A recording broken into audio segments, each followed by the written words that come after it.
ঢাকা বিশ্ববিদ্যালয় কর্তৃপক্ষ কর্তৃক আয়োজিত সর্বশেষ যে মিটিং অনুষ্ঠিত হয়েছিল, অর্থাৎ ঢাকা বিশ্ববিদ্যালয় ক্যাম্পাস হল পর্যায়ে এবং ঢাকা বিশ্ববিদ্যালয়ের যে সামাজিক ও সাংস্কৃতিক যে সংগঠনগুলো রয়েছে, সেখানে ছাত্র রাজনীতি কিভাবে চালু থাকবে এবং ছাত্র রাজনীতির ধরনটা কি হবে তার রূপরেখা প্রণয়নের জন্য সর্বশেষ যে মিটিং হয়েছিল তার আপডেট নেওয়ার জন্য আমরা এসেছিলাম।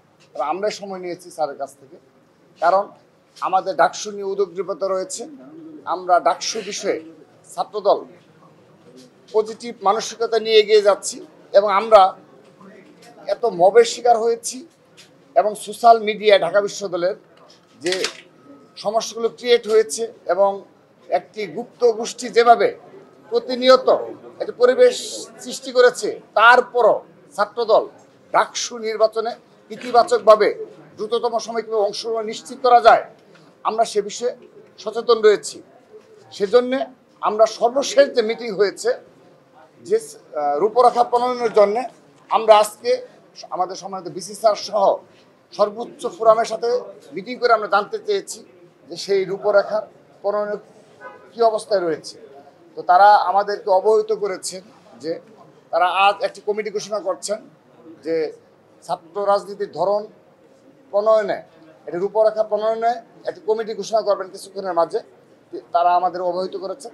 এবং সেই কমিটি ঢাকা বিশ্ববিদ্যালয় ক্যাম্পাস হল পর্যায়ে এবং সামাজিক ও সাংস্কৃতিক সংগঠনগুলোতে ছাত্র রাজনীতির ধরন কি হবে সেই রূপরেখা প্রণয়নে আমাদের ছাত্র সংগঠনের মাঝে 23টি সংগঠন থেকে ইতিমধ্যে মতামত নিয়েছেন।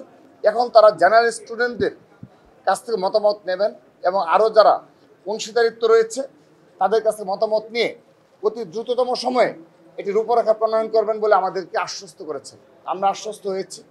তো আমাদের এখানে যে মূল যে আজকে কিছু বিষয় রয়েছে যেগুলো ঢাকা বিশ্ববিদ্যালয়ের স্টুডেন্ট যারা তাদের জানার প্রয়োজন, আমাদের দীর্ঘ আলোচনায় আমাদের সম্মানিত বিসি স্যার সহ আমাদের প্রভিসি স্যার, প্রক্টর স্যার, কোষাধ্যক্ষ স্যার, তারা সবাই এক বাক্যে স্বীকার করেছে এই ঢাকা বিশ্ববিদ্যালয়ের এই মব ক্রিয়েট থেকে শুরু করে সর্বশেষ যে বড় ধরনের প্রবলেমগুলো হচ্ছে তার পেছনে গুপ্ত রাজনীতি জড়িত।